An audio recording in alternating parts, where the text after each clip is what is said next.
All right, we are live on Facebook, a different page than usual. As many of you are likely aware, it's a bit of a tumultuous time in the Minneapolis-St. Paul area right now with riots breaking out. Another Alpha News correspondent, Rebecca Brannon, is live on the Alpha News main Facebook page, which is why we're streaming to you today on the First Tuesday Conservatives page. Of course, if you're watching the recording on Alpha News, it'll be there as well.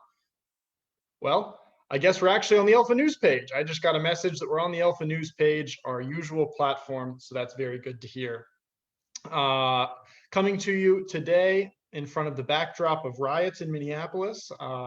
Stay tuned to Alpha News for continued coverage on those events. But right now, we're live with John Gilmore, a contributor to The Hill, as well as Alpha News, a political commentator and a conservative Minnesotan. Mr. Gilmore, thanks so much for joining us. Thanks, Kyle. I'm happy to be here. Thank you for inviting me back, Scott Nitzel.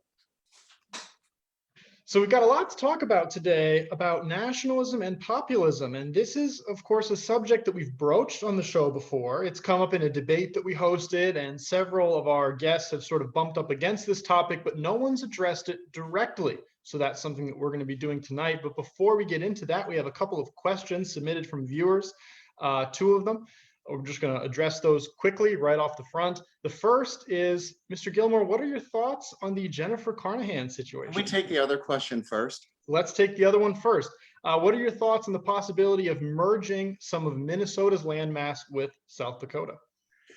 We were talking before we went on air. Kyle and I had been engaged in a little conversation, and I think that's interesting. These things will not happen, and they can't happen short of actual civil war and redrawing those boundaries.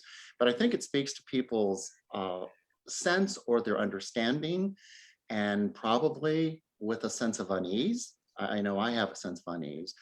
It reflects, it's emblematic of the feeling that half the country realizes that we can't share the country with the other half. And it's not both sides doing that. It's the left making it such that we're not seen as fellow Americans, fellow citizens. We're not seen as equals. And we are being governed against in ferocious ways at all levels of the societal and political and economic structure. I don't know what the point is where it can't continue to go on like this. We're not quite there yet, although nothing like a fresh round of riots in the hellscape known as the city of Minneapolis to act as a further accelerant. But it's something that I don't take seriously. I'm amused, and I would have to say, given her latest self-inflicted decapitation, we'd have to have a new governor in South Dakota because of Kristi Noem. And we can circle back to that, to quote Jen Psaki.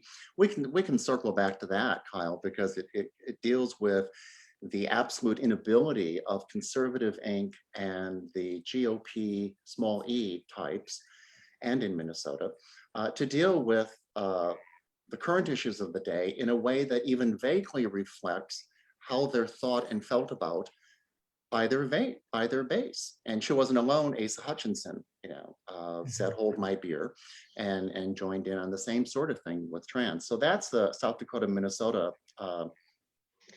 recombination of straight lines.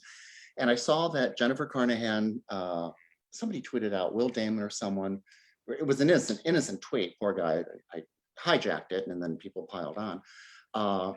He just said she's won re-election with something like 67.3% of the vote, or whatever it was 67 that I recall. And I quote tweeted it and said, "The dumbest Republicans in the nation never fail to disappoint." This woman is manifestly someone who shouldn't be in politics. What I'm going to say sounds personal, but people who know me and people who read me, I rarely engage on the personal level because I just don't care. It's not where you go to win arguments. It's where you go to try to shut people up and shut them down. But people have read the letter from RNC committee woman Barb Sutter. They've seen what the committee man Max Reimer has released on Facebook. They've seen former RNC committee woman Janet Byhofer write thoughtfully, and I think Rick Rice penned something that didn't quite come out and endorse Corin, but there was sort of a bill of indictment, and these people have no reason to make things up. And I know all of them, Rick much less so than the other three. And they're not motivated by that high school mindset that poisons most of Minnesota Republican politics.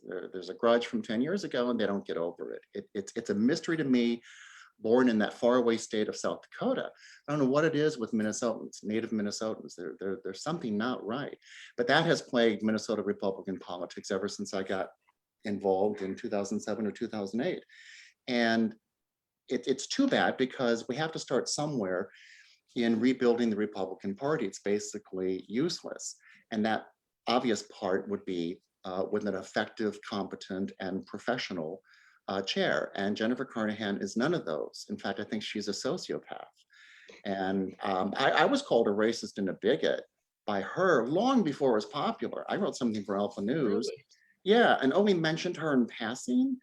Mhm. And she had some meltdown. And Cole Matheson was my editor at the time, and she contacted Cole and Alex Karam Mhm. and demanded that my column be taken down. What did you write to get her so riled up? I probably just said in passing something truthful about her incompetence. I mean, Okay. really, again, I don't write purple prose and give people horns and all that sort of stuff. You don't get readers that way, and you lose them as soon as you engage in those tactics. But it was just in passing, because I was criticizing Kurt Dowd in the Republican House caucus. On my way, I Right. took a swing at Jennifer. It wasn't anything excruciating. And that's another thing too. You have to have the skin of a rhinoceros if you want to be chair of a state party. And I And guess the political ideology of one as well, a rhino. well, she's really awful that way. Yeah. And she wasn't a Trump supporter at the beginning. I was doing Gilmore and guests when KTLK still let me use their studios. Sue Jeffers was on the air in those days. And it was clear from what she was doing when we weren't recording that she wasn't a Trump supporter at all. And then when he won, I give her credit. She made herself into the original Trump supporter, par excellence. Anyway, long story short, Kyle, she called me a racist and a misogynist. Of course, I didn't mention her gender or ethnicity in my criticism, but no matter. Mhm. And she demanded that Alpha News take down my column and issue a public apology.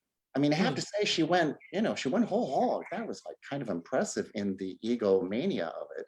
Yeah. And Cole had my back and said, we're not going to do that, but you're welcome to the same length in response, which she never took up. That's been her practice ever since then. And it's unfortunate. I don't see things changing for the Republicans in the state until we get a new chair. I don't know Mark Corin at all. I think maybe I've met him once. That's not knowing someone.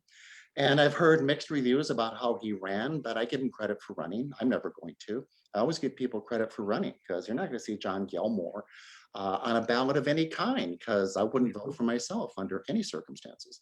So we need to sort of regroup and think if we can't reconstitute the state central committee with people who understand how important it is. Otherwise, we're left with going on 14 years of no statewide victory in Minnesota.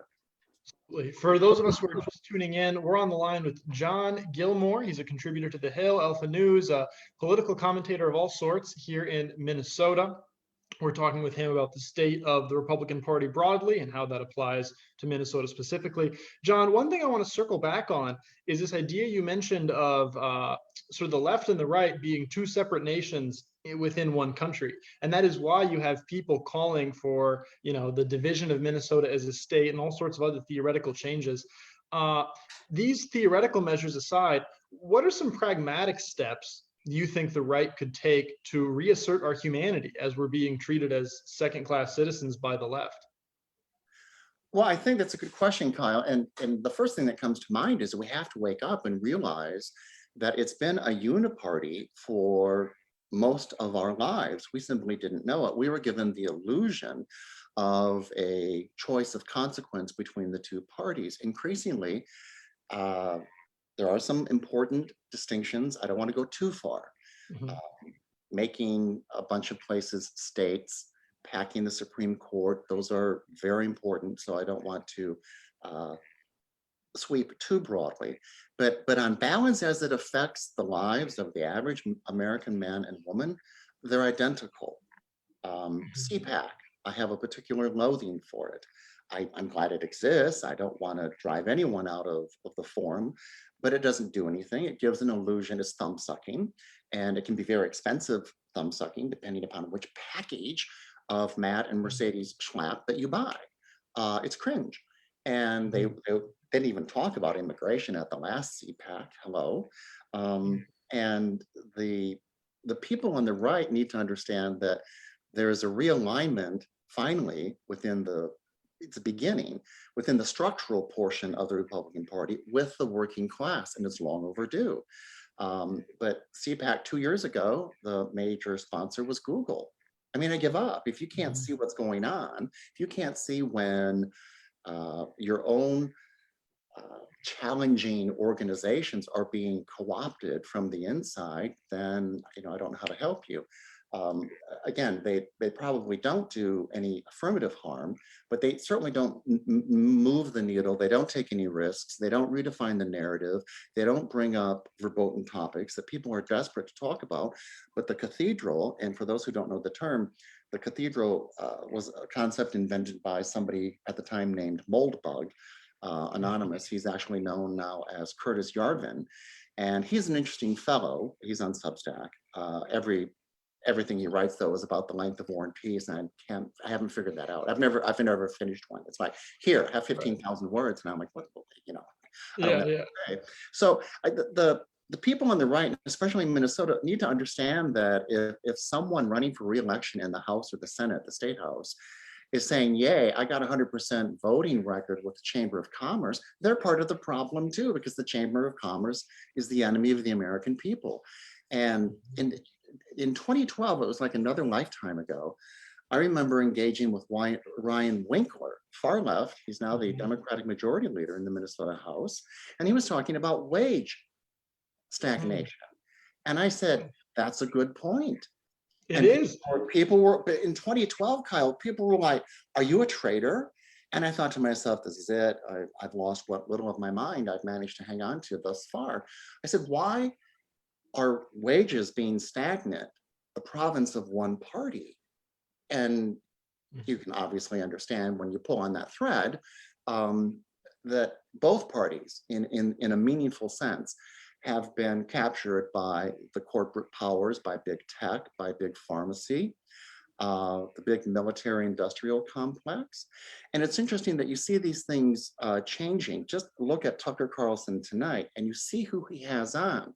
Glenn Greenwald, decidedly on the left. He comes in for issues where there's enormous agreement. Matt Taibbi, Michael Tracy, Naomi Wolf, of all people. She was sort of a blast from the past for those of us old enough to know she had her moment.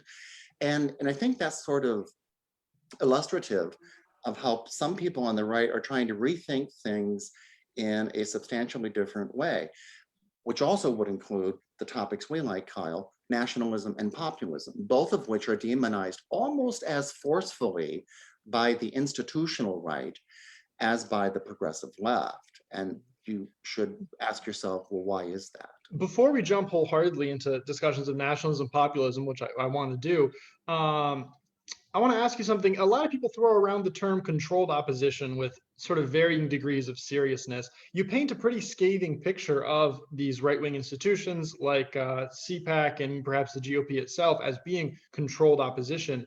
Who do you think is controlling them? To what degree do you think they're controlled versus how many of these people are just taking the easy way out, if that makes sense? Because it's definitely easier to toe the centrist line and build a career that way. And I've always wondered how many people are just doing that versus are actually controlled by some sort of moneyed interest. What's your opinion on that? Well, there's several things all coming together in your question. So how I would respond is, there's not that little man behind the black curtain at the Wizard of Oz who's doing all that. Which isn't to say George Soros doesn't exist and has, a terrible effect on true and free democracies around the world. The Hungarians knew what was going on. They threw them out of the country. Of course, they were all, this would be better if we could see. That's all I'm seeing on the chat. Yeah, I saw the chat. Yeah, Just, okay, just thanks, ignore Craig. it. Craig Pepin's listening. Now I'm self-conscious. Just kidding. And that devolves back into the nationalism. But with controlled opposition, what you have are people who have learned to thrive in an environment where it doesn't particularly matter whether their candidate or cause wins or loses.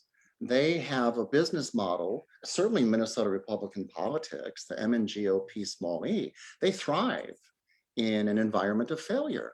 Everybody has their own gig and they reassemble every 2 or 4 years and go through the motions, and we continue to lose. Nobody will be incentivized to take a risk that way. No one will be literally incentivized to try to, I don't know, move the Overton window, talk about issues that you're not supposed to. Minnesota Republicans live in fear of one thing, and that's being called names. And the biggest thing they're afraid of is being called a racist. And you should laugh when you're called a racist, because they're out of arguments. Everything's racist. We've reached the saturation point. How can people still be afraid of it? I don't think you should. Now, I'm pretty much bulletproof. I work for myself. I come and go as I please. My friend Howard Root says, I'm unfiltered. In fact, if he only knew the things that I didn't say, I'd probably put him in the grave. He also said that I arranged the curfew tonight, Kyle, because anything to get an audience. So thanks for that. Yeah, people are stuck at home. They have to tune in and watch the show.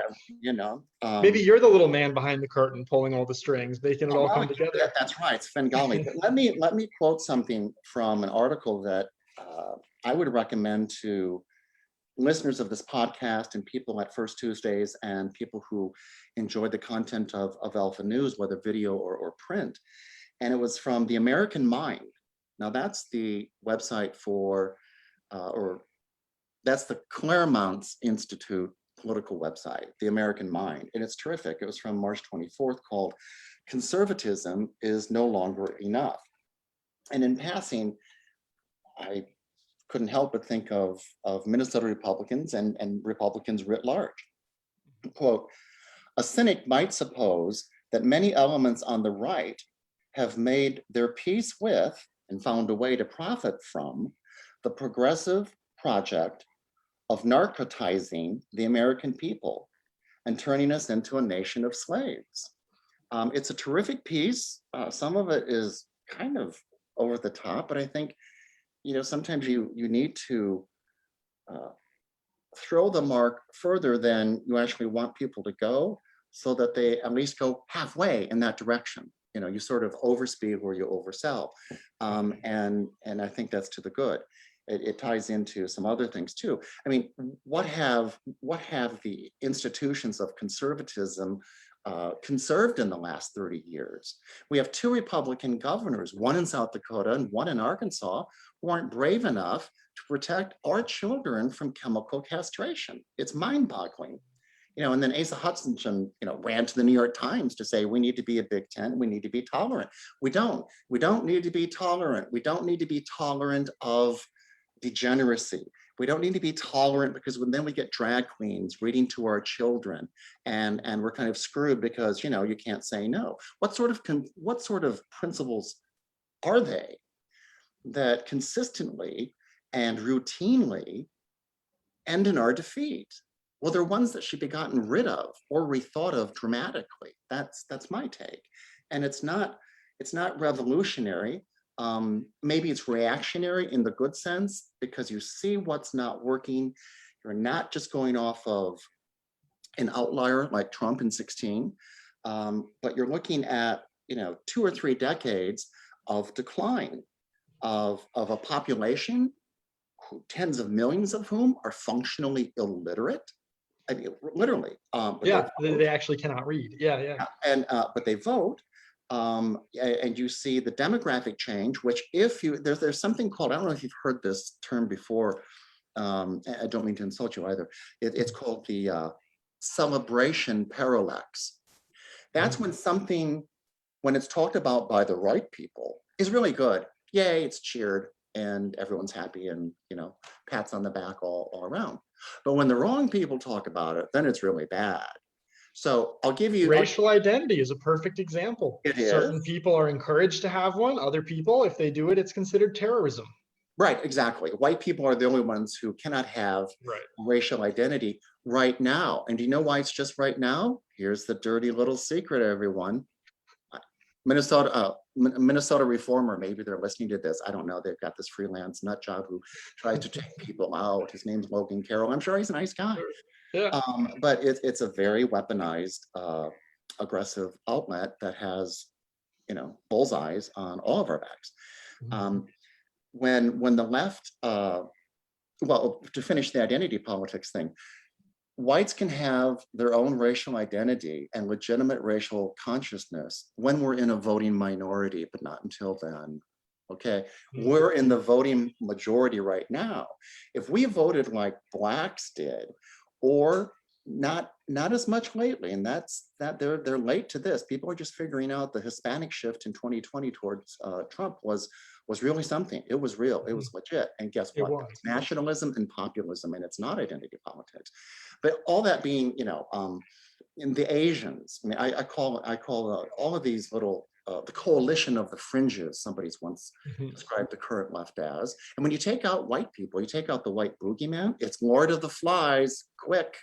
I mean, they and here's there's no clear unifying factor other than disdain for the ghost of institutional white supremacy. Yeah. Yeah. Well, Tucker Carlson, white supremacy is a hoax. Full stop. It is a hoax. And we need to be able to say that.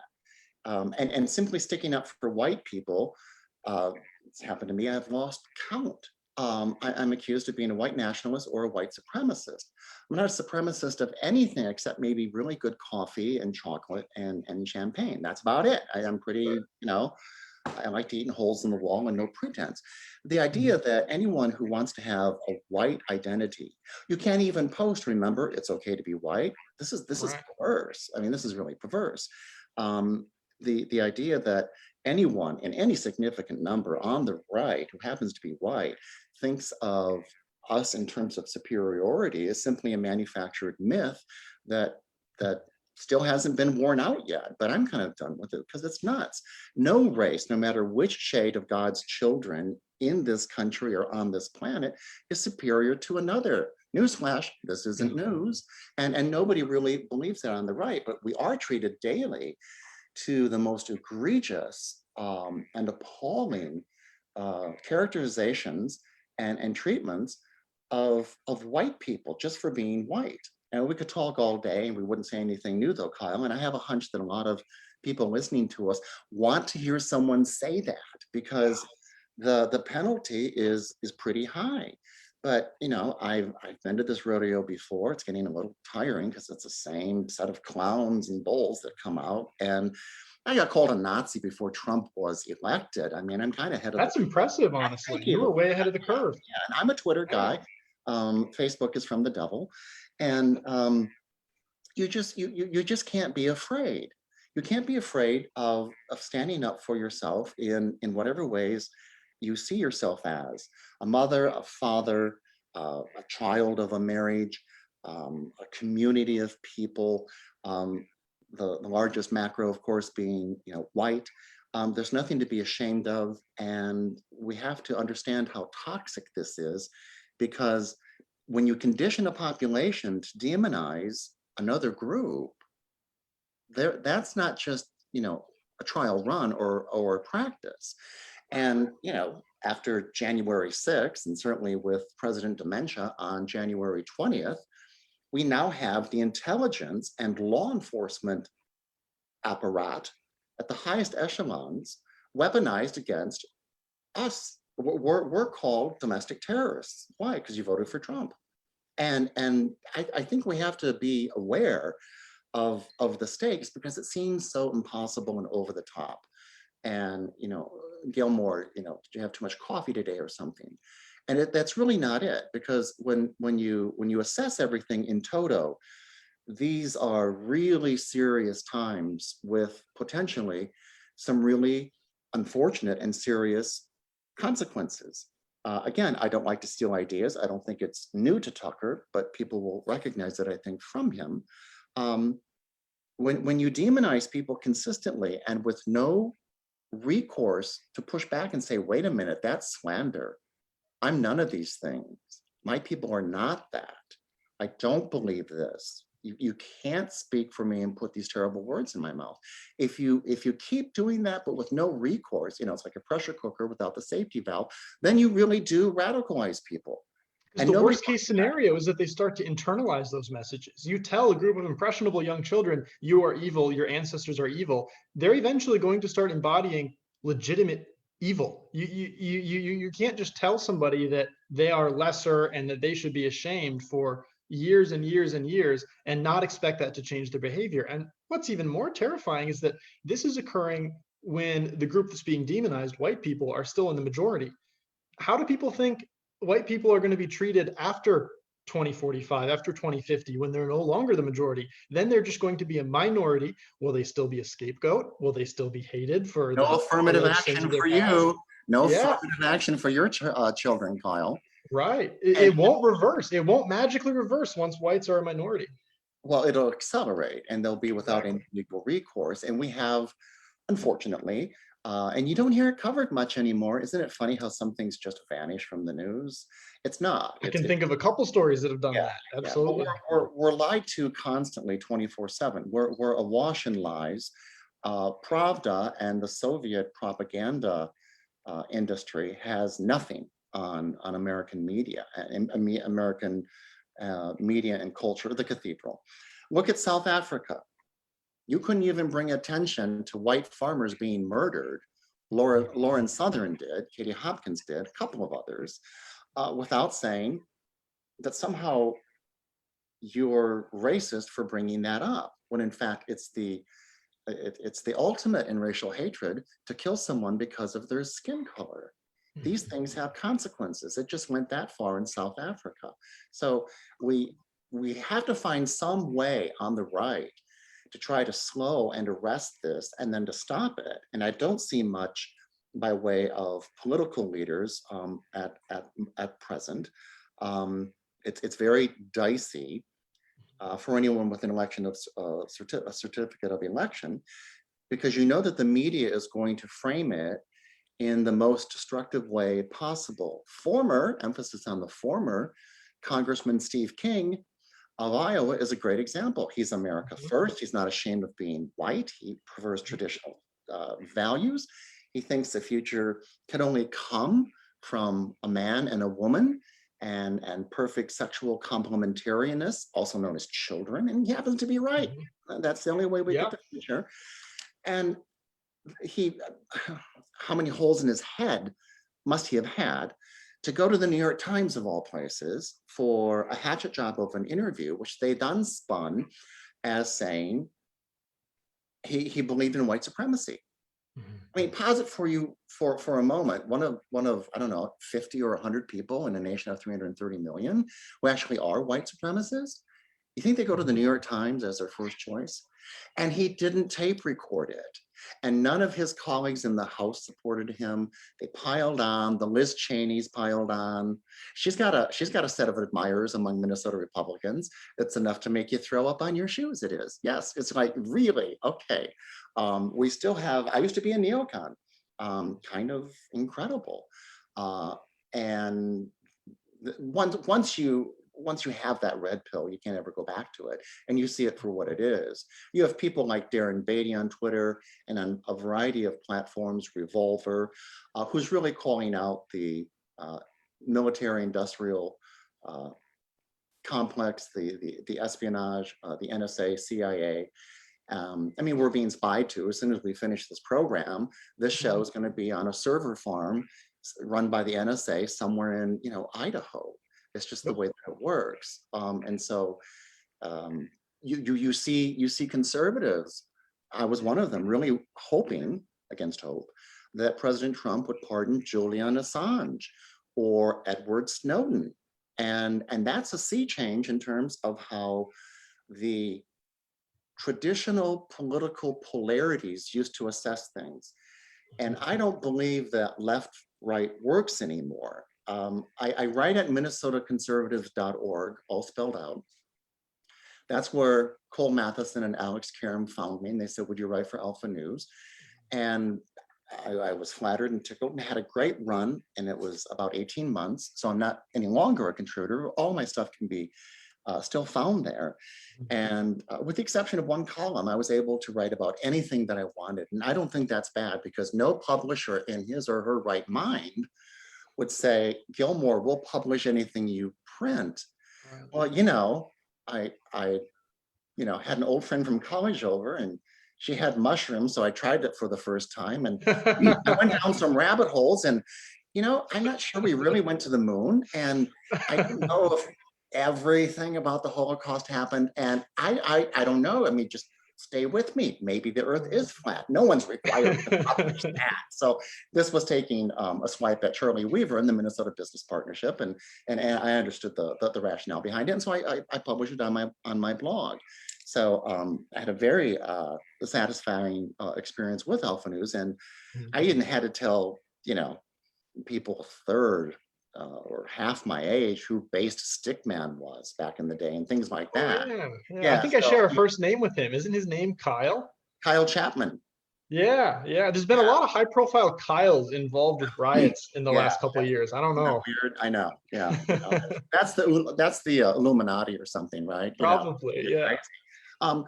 But no, and I had a different voice, and I could tell things were changing, as they should, at different platforms. And so at the end of 18, I said, thanks, I'm out. And I think you and Rebecca Brennan have done tremendous work last year with bullets flying over your head, the pieces you've written. Excuse me, Anthony, I forgot the new editor's last name, Anthony. Oh, Gokowski. Yep. I see him. He came from the Minnesota Sun. Still haven't figured out that outlet. I mean, once I said, oh my God, you're tweeting during the day. They usually have 7 tweets at about 11:30 or midnight, whatever. And I see him casting with a wide net for a variety of opinion pieces, including people I tend to admire, like Pedro Gonzalez, and I don't know if he's published Ryan Gerdusky, but there are some people on the right who are up and coming and who don't buy into the quintessential left-right divide. That's one of the issues I always have. I don't mean to cut you off, but you've mentioned it a couple times now, not buying into the left-right divide. And I agree with you. It's important to sort of escape those traditional bounds of ideology. But one of the issues I always run into when I'm having conversations with people who are just nominally conservative and not really into the nationalist populist ideology is explaining to them exactly what the platform is. I mean, you've talked since the beginning of this conversation about how we need to redefine what establishment conservatism stands for. We need to go borrow some ideas from the left. We need to, combat wage stagnation. We need to make sure that people can afford to rent apartments in cities they may occupy. Those are important issues. And it seems like it's very easy to define what is not populism and what is not nationalism. We don't want technocracy. We don't want these massive businesses. We don't want drag queen story hour. But it gets a little more difficult when it comes to defining exactly what we are. There's certain phrases, like America First is one that I support, of course, but how do you think we could go about building an actual platform so that we could have proactive stances in addition to standing against these things that absolutely need to be opposed? Sure. I think there's a number of ways, but first let me finish up on the left-right, because Sure. I plugged my blog for a reason, and it's at the top of the heap at minnesotaconservatives.org, and it's called Keys to the Zeitgeist, the Cathedral, Bio-Leninism, and Anarcho-Tyranny. We're living this evening through Anarcho-Tyranny, Kyle, where the law-abiding are prosecuted and persecuted by legal authorities, and the criminal element are given relatively free rein. Look at Portland. It's a revolving door. You're arrested, you're released, no bail, you go right back out. Same with New York City. It's the collapse of some of our major cities, Chicago, just because of that. So the cathedral is explained. I think it's one of the best concepts I've come across in 20 years I'll go so far as to say people who read that, who don't know what the cathedral is, will never look at politics and the reality of American life again. People have mixed opinions about Moldbug, Curtis Yarvin right now, because he's gone somewhat off the rails. You just can't, and he's uber brilliant, so maybe that's part of it, you know. But his lasting contribution to clarity of thought will be the concept of the cathedral. And then bio-Leninism is simply the top using these marginal degenerate freak types and elevating them into positions of power. I tweeted the other day, why are so many retail store clerks freaks? They just look at free. Yeah. You're like, and why are so many of the models at the retail stores? You know, they appear to be transgender. They have some sort of strange identity. It seems like you can't hardly turn on the TV without seeing somebody who is an incredible statistical minority represented in every single advertisement. Right. That's bio-Leninism in the service of the cathedral's message. They're trying to normalize the degenerate, I mean, St. George Floyd. What person in their right mind wants their child to grow up to be anything like him? But he's taboo. You can't say anything bad against him, and it's ridiculous. Well, I bet you're glad he's dead, Gilmore, because you're a racist. I mean, that's the level of discourse you'll get back from. There will never be like an intelligent rebuttal to the statement that children should not strive to be like George Floyd.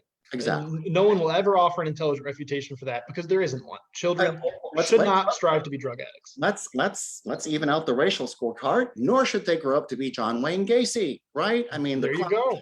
And molester of kids. I mean, it's their fixation on race, because nothing can divide us greater than saying we can't get along with other people who don't look like us. That's absolute acid to the cohesion which any nation needs. It doesn't work in the few ethno-states that are around, Israel, Japan.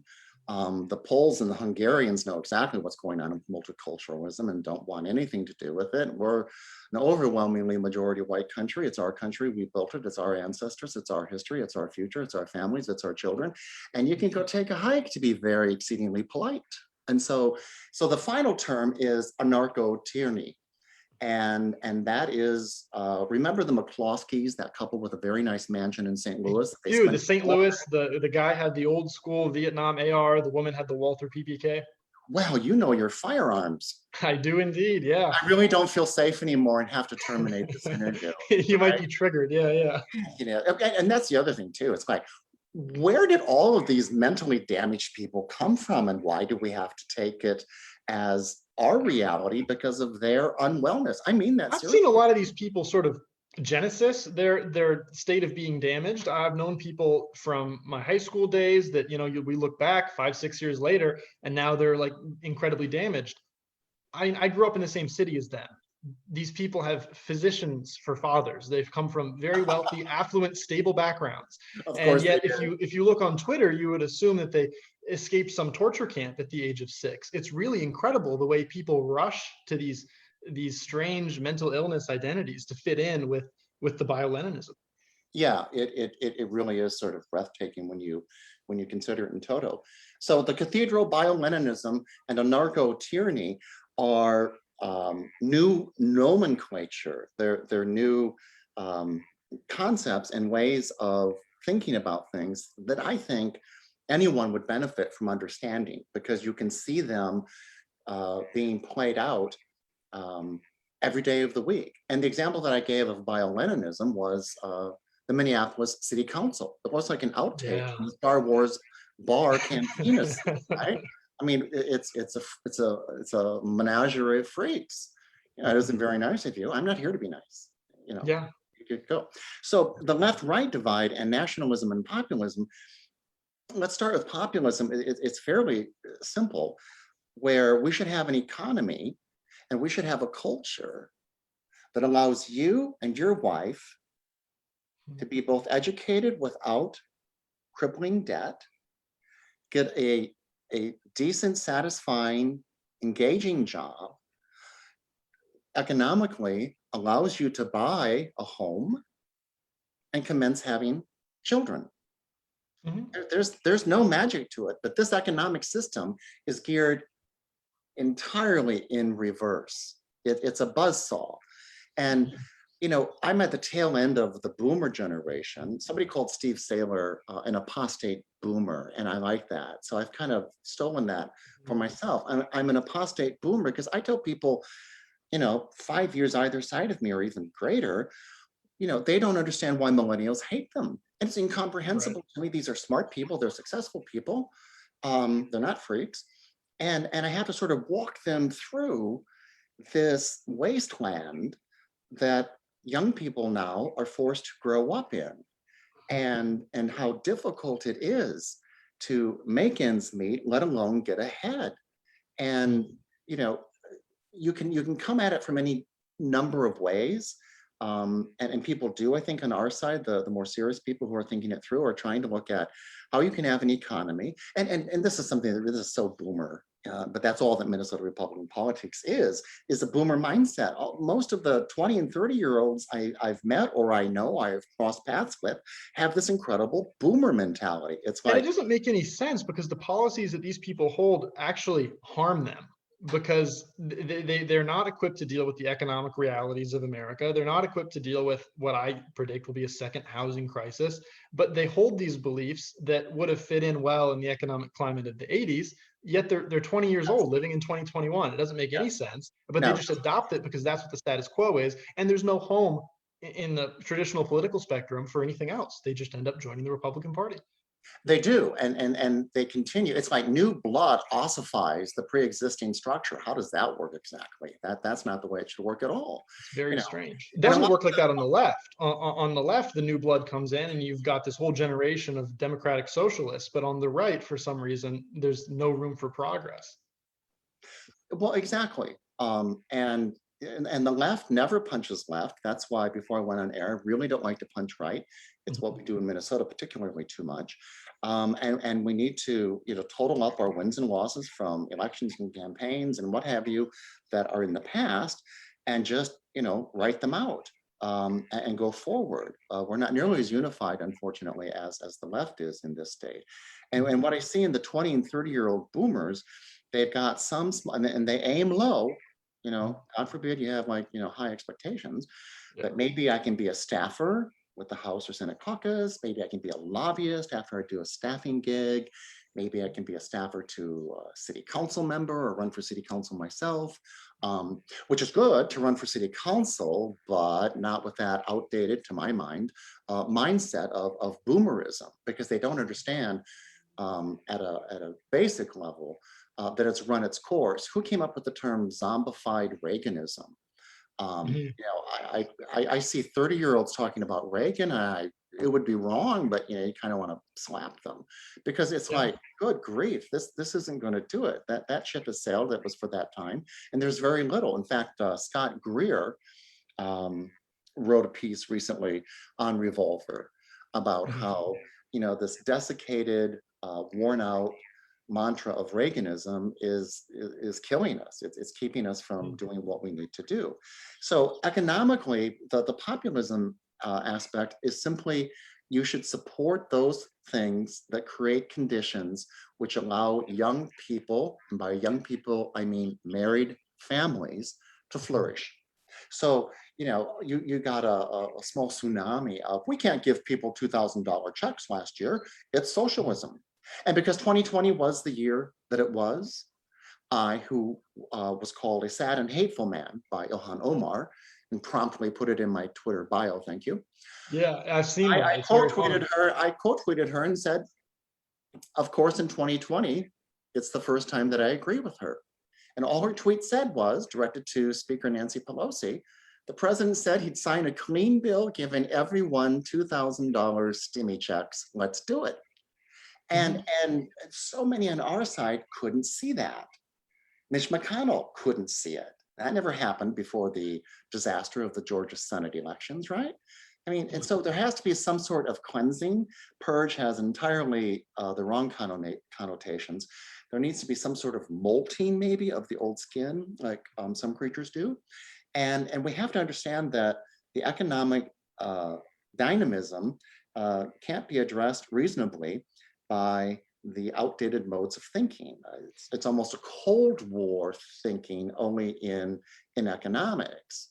Do you truly see it as molting the old skin and coming into a new party or a new movement? Or would you entertain the idea that there could be a sort of dissident faction of conservatives, some sort of new movement that would come along and overtly challenge the establishment? Well, I think that already exists, and that was implicit in my molting example. Sure. We have to take over the Republican Party from the boomer mindset, no matter what age Mhm. the particular people involved might be. You have to think about government spending. You know, the idea that what have we seen in the last, I don't know, 16, 18 months? You know the memes, printer go brrr, and Yeah, yeah. they just print money. I rewatched Margin Call the other night, and there's after the bloodbath. Spoiler. Jeremy Irons is telling Kevin Spacey, who was a good actor. That's all I'm vouching for. He was a decent actor. And Jeremy Irons is saying, because he's like kind of horrified at what he's done, he's poisoned the well Mhm. while making bank. And Irons says, it's just money. It's made up. Mhm. Pieces of picture, pieces of paper with pictures on it, so that we don't have to kill each other in order just to eat, right? Mhm. And you touched on inflation. So, Yeah. I mean, you know the expression ticking time bomb. It's getting kind of deafening, but I don't think people are picking up on it. The inflation Yeah. that's going to hit us. So Yeah. an economic um, on the right, I would say we need to be economically populist, and that would run Mhm. against the grain of those traditional economic understandings. We should have been cheering for the Redditors against Yeah. the hedge funds with GameStop and AMC and so forth. This is exciting. I don't know. Nobody in Minnesota talks about this stuff. It's so weird. I feel And like, I'm so glad to finally have a guest come on the show and actually address these issues, because I've been saying for a long time, or at least been trying to suggest for a very long time, that government's never going to get smaller. If you're still a libertarian and you believe that we're just going to magically shrink the size of government somehow, that's not going to happen. The beast is out of the cage. I would like to live in a world where the government has small amounts of power and I can do anything I want to, but it doesn't work in a country of 325 million people where the government is already big. So instead of trying to hack this thing down to size, maybe we could just take the reins for a little bit and use this massive machine, unlike any other in history, to accomplish our aims. I've never understood why conservatives are so sheepish about grabbing the reins of this incredibly powerful machine and actually using it for something, instead of, when we're in power, just sitting there and holding it still. It doesn't make any sense. next time I'm interviewing you, and that's exactly where we start. That's perfect, because Yeah. it encapsulates everything I think that we're talking about. It's just a completely different way of seeing things. We don't use the levers of power to advance our goals, and it's mystifying. What do we get? I know I said I wouldn't punch right, but it's so typical. You get the center of the American experiment. Again, I'm glad it exists, okay. Um, and its president out on like 94 out of the Twin Cities in some billboard, and he's complaining about how much a particular rest stop cost. I've seen that. Yeah.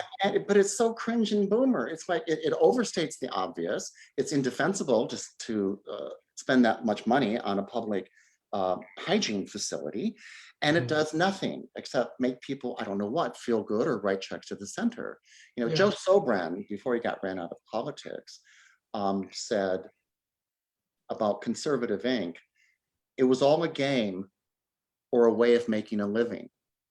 Hmm. And that speaks to a lot of things, or they have Candace Owens there 3 times. So the president can sit on stage with her and say, Hmm. "Oh, I'm talking to a Black woman, I'm not racist." Right. And I was in the audience when Tom Cotton gave their annual address last time I've been invited, but that was Howard Root's doing. I think he was being a saboteur and didn't know it. And he talked plainly about the unsuccessful forced migration of Somalis into Minnesota. 80% don't speak English at home. The high rates Yeah. of crime, which Minnesota media will never report on, the gang activity, the enormous welfare use, and supplements of something like about $120 million every year in welfare just to Somalis in Minnesota. Now, these aren't your grandfather's boat people, Right. immigrants or migrants, okay? No, actually, Ilhan Omar is not and never will be as American as I am. Why? It's true. It's Why? true. Because she hates this country. Mhm. I'm supposed to have any respect for that? We're importing too many people, 1 million a year, 75 to 80% of them vote Democrat. Hello, Republicans, wake up. But they're Mhm. afraid of being called the R word. My own sense is if you haven't been called racist in the last few years, you're worthless. You're part of the problem. Get out of the way. We're not afraid of that word because we know that we aren't.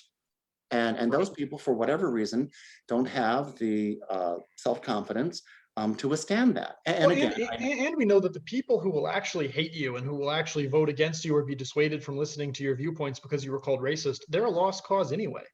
that's right. Like, who are you actually picking up by pandering in this way? Nobody. It seems like conservatives and Conservative Inc. has been pandering to a middle ground that doesn't exist. That's correct. These are swing voters that they're ghosts. I haven't seen them yet. Well, I mean, we get people like, I don't know, Dario Anselmo. He's a great guy. He's a wonderful family. He truly is a mensch. And he's learned the hard way that that ground doesn't exist Mhm. and that their tolerance of you is simply a matter of sequencing. You'll be last that they get rid of rather than toward the front of the line. You know, I get called an interchangeable propagandist by the Minnesota chapter of the Council on Islamic American Relations. I was a little offended at the interchangeable.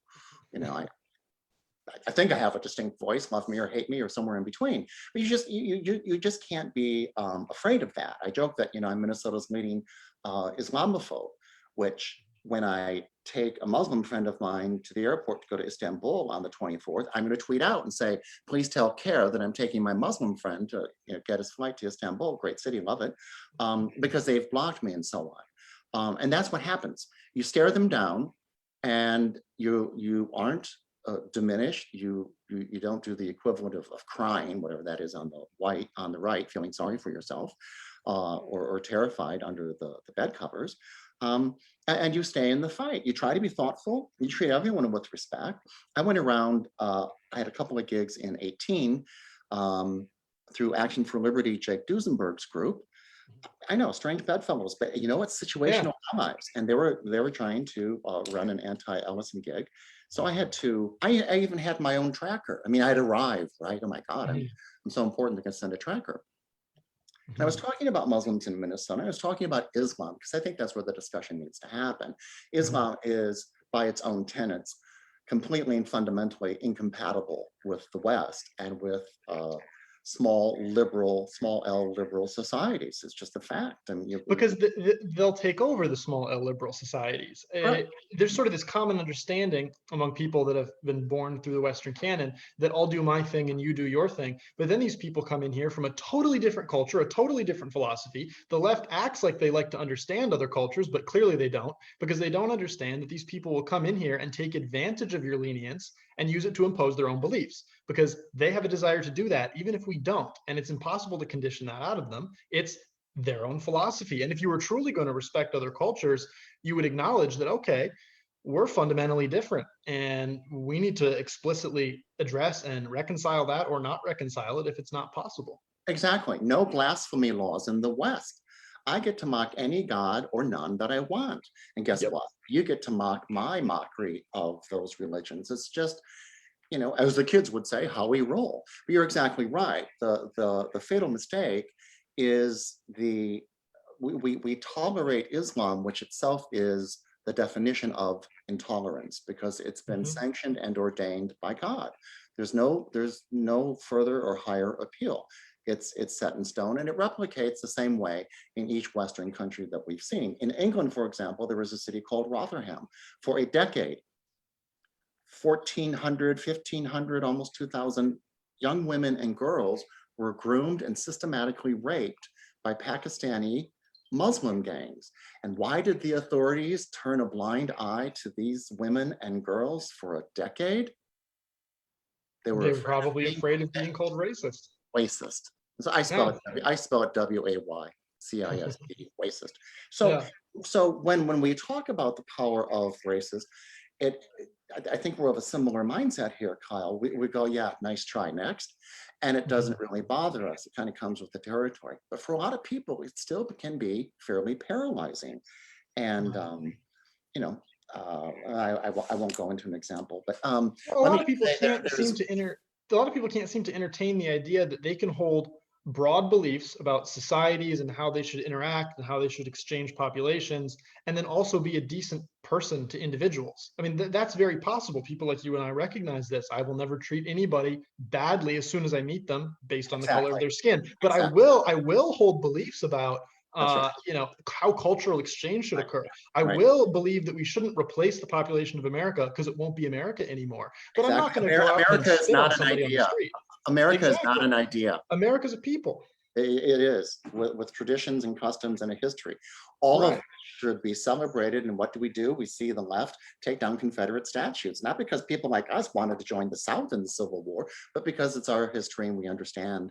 Yeah, Exactly. we've got, um, we've got greater intelligence than a goldfish, which those people don't seem to possess. The reason I mentioned the tracker when I was out on my little Ellison tour was somebody asked me about Muslims, and I said, in America, we treat every person that we meet with dignity and respect.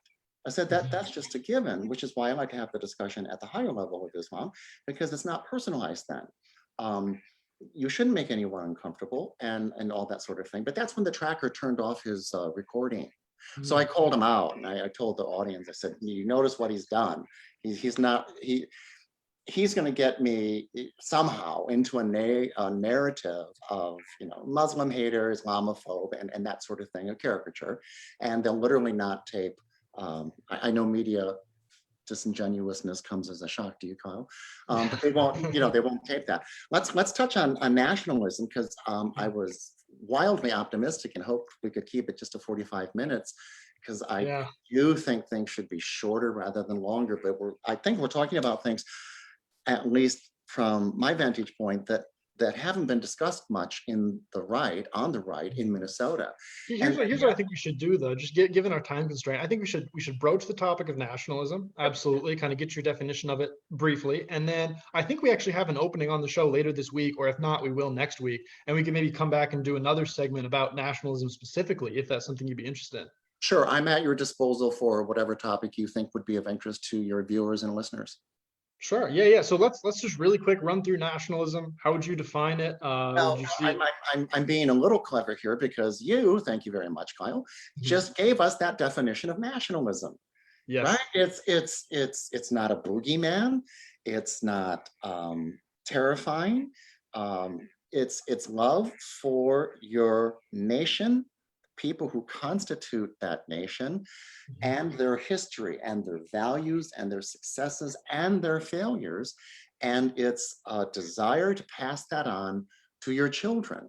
One Mhm. thing that we don't do on the right, and Brandon Peterson, who I think highly of, I think he's very eloquent on both of these topics of populism and nationalism. And I did ask if I could drop his name, not because my MO is flattery, it's kind of the reverse. I'm surprised I have any friends.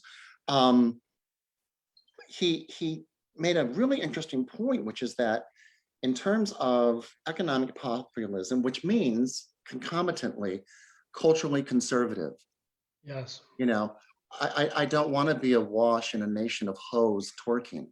Yeah. Get me To put it rewrite. candidly, I agree. Yeah, it's just garbage. It's so foul and so base. There's nothing elevated about it, and it's designed.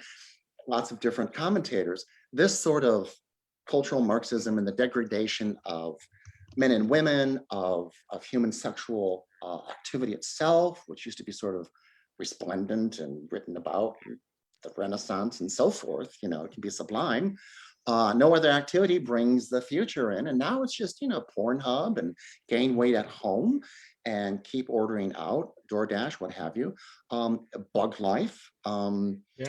give a shout out to Bronze Age pervert. And, the Minnesota Reformer went after Senator Robert Chamberlain, a friend of mine, because I turned him on to Bronze Age Mindset, the book, and they really thought they were going to take him down because they called him racist and a Nazi. And, Roger's been around for like 10 years and is one of the most decent people you'll ever meet in this life or the next rebirth.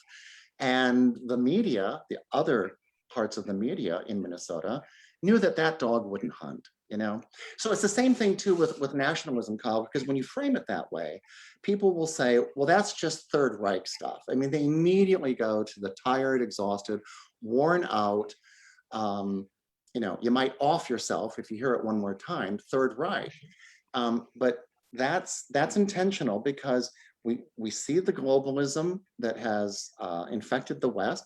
We see the diminishment of the family, and we see things that, and again, this is the first point that Brandon gave me was, we don't package, address, frame populism and nationalism with an eye on our children.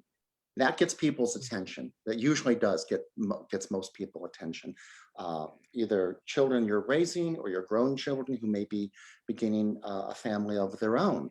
It's future oriented, and it's a way out of our current, greatly degraded circumstances. And then with nationalism, it's simply the maintenance and the preservation of that culture. And his point on nationalism was that the multiculturalism, globalism, homogeneity, you may know the phrase global homo, doesn't stand for global homosexual, it means homogeneity. Global homogenization. And you follow people on Twitter, and a couple of them are journalists in France, and they were losing their not petite minds over whatever bubbles up from the increasingly cesspool-like United States culturally washes up on France or Germany or Italy, and really it's quite alarming. But his point was the system that we find ourselves in now is designed to atomize us. We have this over individualism. We don't have a community of people. We don't have groups. We don't think in terms of a larger social group. I am part of a people. And that's been another running theme on the show that some of our more nationalist guests have talked about, how we need to first start by building small communities, find like-minded people, then combine those into large communities and fight this atomization. Because when you're alone in your overpriced apartment watching Netflix and eating McDonald's food, it's very easy for these people to infiltrate your mind. Unfortunately, Mr. Gilmore, we're kind of coming down to the end of our time, and we got to free up the live stream thing because we're sure Rebecca's going to be broadcasting soon from downtown. But very good. This has been a very interesting conversation. I've genuinely enjoyed it. I hope to have you back soon so that we can dig more into nationalism. Thank you so much for coming on the show. And again, we will have you back soon. Thanks very much. I appreciate the opportunity, Kyle. Take care. Thank you so much.